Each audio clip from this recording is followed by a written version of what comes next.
लिया जाएगा। याद रखना, खाली हाथ लौटेंगे नहीं। और हम लोग को जितना सताया गया, अभी इतना हम लोग को परेशान किया जा रहा है कि तब जाकर हमको वकालत करने का सोचना पड़ रहा है। जब इतना बिजी शेड्यूल में आपको भी पता है, आप आकर भी वकालत करेंगे। लेकिन एक चीज देखे हैं कि ये लोग वकीलों का सीमा में चिड़िया हो जाते हैं, इसलिए मजबूरी में हमको वकालत करना पड़ रहा है। क्योंकि ना आपके ऊपर आवाज उठा सके लोग, ना आपके ऊपर कोई लाठी चला सके, ना ही कोई हमको किसी के पास। कई बार हम लोग वकील लोगों को समझाते हैं, बताना पड़ता है कि आखिर क्या हुआ है क्या नहीं हुआ है। फिर वकील लोगों के पास, जितने बड़े वकील होते हैं उन लोगों के पास इतने जटिल और जितने वकील होते हैं उनको बार बार रिकॉर्ड कराना होता है। हम लोग सोचते हैं कि तब कम से कम हम ही लोग क्या लड़ेंगे, तो तकलीफ जगह लड़ाई होगा। सुबह में होगा क्लास, दोपहर में होगा कोर्ट में जाना पड़ेगा, शाम में होगा गर्दन की बात। सब मेरी टीम के लोग पूछ रहे हैं कि सर सुबह हो कब रहा है, शाम को हो रहा है, पता ही नहीं चल रहा है। सुबह में क्लास, दोपहर में खाना पीना बनाइए आप लोग के लिए, कुछ कुछ खिलाने पिलाने के लिए। यही लोग के घर में कुछ कुछ खाने पीने के लिए आ गया कि नहीं आ गया? हाँ आ गया है। आराम से हम लोग भोज किया जाएगा। भोज क्या होगा? जिंदगी का दे देगा, खाली बेटा की दौड़ देगा मैराथन। लेकिन इतना तो आभास हो गया है, गर्दन की बात पहली बार आप लोग बोले, लगातार गर्दन की बात आके इस जमीन को सिखा दिया है। ये ऐतिहासिक जमीन है और यहाँ से जब लौटा जाएगा तो एग्जाम लेके लौटा जाएगा। और भाई आप कहाँ चेहरा दिखाइएगा, ये बताइए क्या मिलेगा इन बच्चों को सताकर, इन लड़के लड़कियों को सताकर क्या मिलेगा? देखिए कितना ये हुआ क्या आता है, जरा सुनिएगा और अपने आप से सोचिएगा कि कितना लापरवाह लोग भाई ये लोग। बीच वाले लोग इधर साइड में बैठ जाओ, बाबू साइड में बैठ जाइए, बैठ जाओ, बीच में नहीं चलो। जब जिसका अभी खाली है तो अभी आप लोग बीच में नहीं चलो, ठीक है? अब आप बात सुनिएगा ध्यान से। बीपीएससी का मामला सुनो, ये दोनों को कौन सा साइड हो? अरे बैठो भैया बैठो, ये दोनों भाई बहनों जो हो रहा है हम लोग जानते हैं, आप लोग नहीं जानते हैं, आप लोग नहीं जानते हैं और उसके हम लोग याद है। लेकिन जो हो रहा है हम लोग भाई बहनों, हम लोग अगर शेर नहीं होते तो भटक जाते। लेकिन दोनों भाई साथ में पैदा लेगा और साथ में फिर मरेगा और पैदा लेगा, तो हम दोनों भाई डरने वाले नहीं है। जो करना है कर लो, ये भी हो सकता है। हम तीनों लोग नहीं डरने वाले हैं। नॉर्मलाइजेशन नहीं करना ना, नॉर्मलाइजेशन में भी, नॉर्मलाइजेशन में हमको क्या कहा गया सुनिएगा।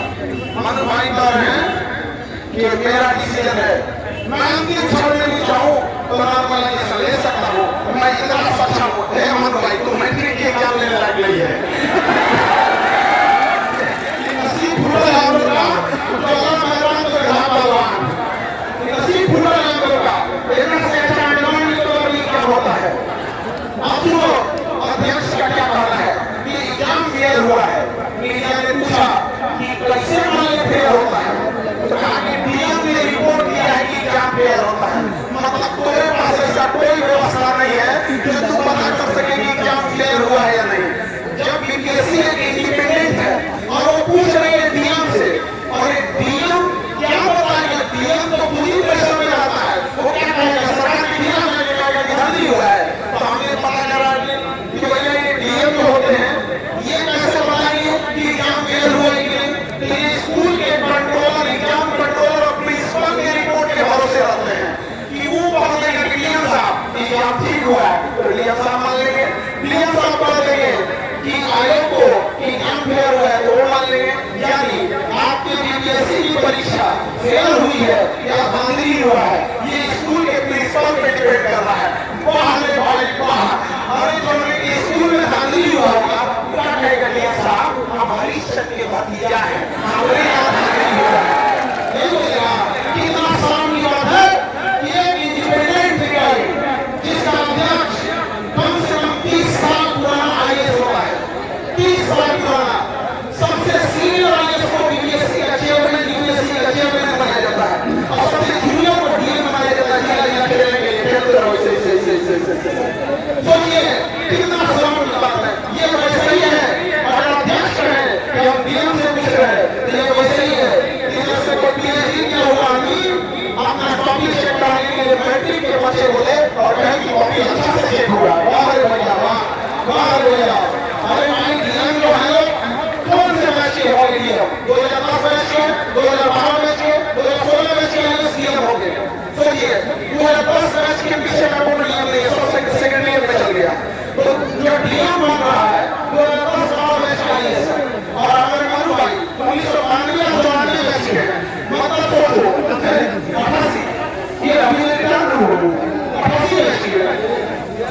अपने 20 साल जूनियर से पूछता है, धांधली तो नहीं हुआ है, धांधली तो नहीं हुआ है।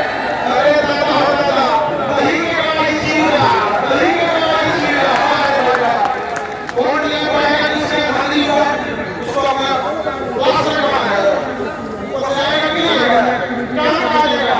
दुनिया का पहला जन्म दिया है जहाँ जिस व्यक्ति पर आरोप लगा है, जिस संस्था पर आरोप लगा है, जिसने बच्चों का भविष्य खराब किया है, जिसने बच्चों के साथ धांधली किया है, उसी से पूछा जा रहा है और वो कह रहा है कि हमने कुछ नहीं किया है।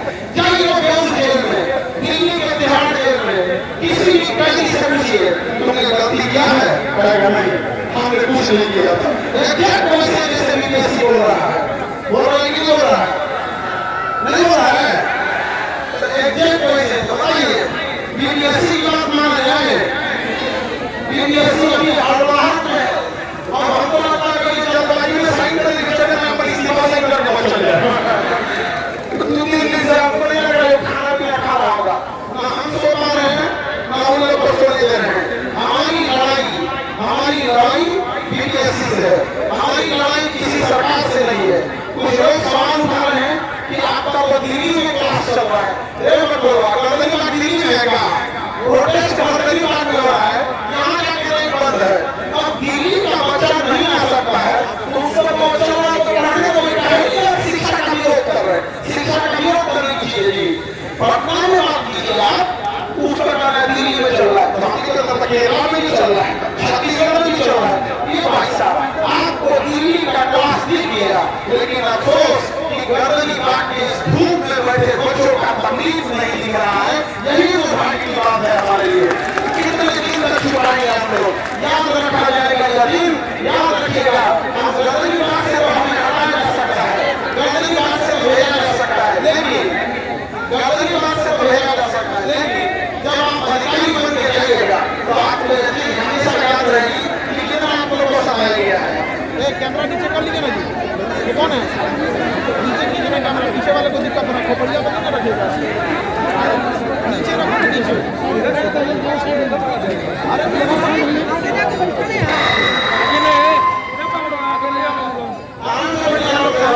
आगे नहीं, कोई दिक्कत नहीं, कोई दिक्कत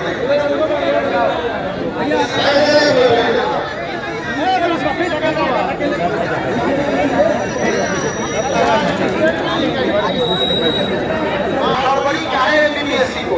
भाई जब तुम फॉर्म भरा लेना तो एग्जाम भी करा लेना। कौन मना किया है बीपीएससी को? किसी ने मना किया है? लेकिन इतना हड़बड़ाहट इस बात को दिखा रहा है। आप देखिएगा जब कभी आप झूठ बोलते होंगे तो हड़बड़ा जाते हैं। पहली बार हुआ है 3 दिन लगातार धक्का क्या कर रहा है, ये नोटिस पे नोटिस जारी कर रहा है और हम लोग के तो मार एफआईआर डॉक्टर पे छेद कर दिया है। मच्छरदानी बना दिया है एफआईआर डॉक्टर को। इतना तो हम लोग पागल हो गए हो करते करते, मतलब हमको लगता है फाइल लेके भागना पड़ेगा। कोई कहेगा ये काट गया लोग इतना अपराधी लोग नहीं करेगा।